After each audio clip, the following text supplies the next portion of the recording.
Well, record low inventory has sparked bidding wars for homes in some of the country's hottest housing markets. If you're looking for a dream home now, turnkey property, getting inside one could be proved to be even more elusive. Let's bring in Yahoo Finance contributor Vera Gibbons. Vera, talk to me about this because I think the definition of a dream home could be different depending on the person, but you're talking specifically about this millennial group, younger buyers who are now going in saying, it's my first home, but I don't want a starter home. That's exactly what's happening. So people who have been living in starter homes, they've maybe been there 3, 5, 7 years. They've built up equity over the years, and they're now hypothetically looking to buy a larger home and take some of those profits off the table, maybe find something more permanent. They're entering the market and saying, wait a minute, what's all this competition? This is millennials I'm competing with now.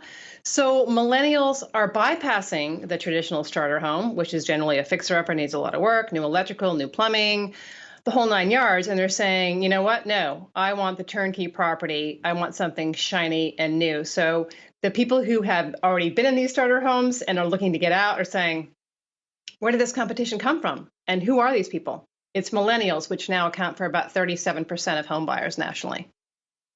And I think that word turnkey really applies to the millennial generation when I think about all the new products and services that have arisen over the last 10 years. I'm just wondering, what kinds of other things are they looking for when it's coming to buying a new home? Well, they want space. Obviously, our lifestyles have changed over the course of the pandemic or because of the pandemic. We're all working from home, so they want a lot of space. You know, the traditional starter home, you think of maybe being 1,000 square feet or 1,500 square feet. Some of these millennials are going for 2,500 square feet, 3,000 square feet. I spoke to one couple that's engaged to be married, and they've arranged it so the woman works on the ground floor. He's got the entire second floor to himself. They have plenty of space, so they are both working from home. They also have a dog, so they've got lots of outdoor space. The dog likes to run around and play. So they have pretty much what they want for their current lifestyle needs. And then they're thinking ahead to their future needs. At some point, they might want children. So they went ahead and bought like a 3 or 4 bedroom townhouse, unlike traditional couples who might be, decades ago would be like, oh, let's get like a little 1 bedroom, maybe 1,000 square feet. They're just thinking, the millennials now are thinking, what do I need now and what might I need down the line?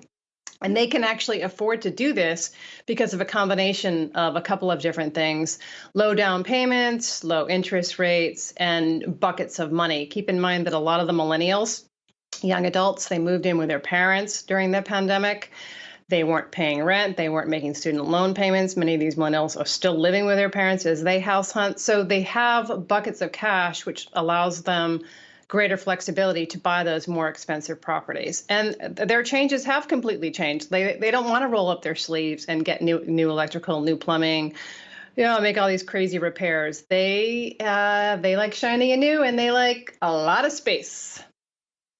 I wonder how much of this also, Vera, has to do with those, who are getting into homes later. So yes, we're talking about millennials, a younger demographic for home buying, but I'd imagine some of those couples that you spoke to, well, they've had the experience of renting for quite some time. They've had time to think about this. In addition to that, they've really had to think about it during the pandemic.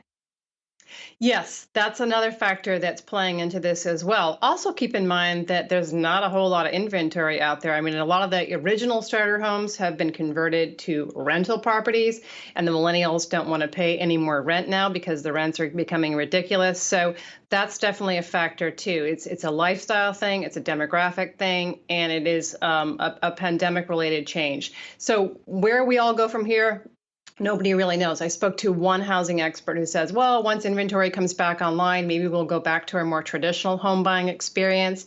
But he also said in the next breath, look, I've been watching the industry for 25 years, and I've never seen this type of activity. So like a lot of facets of our life, we're in uncharted territory.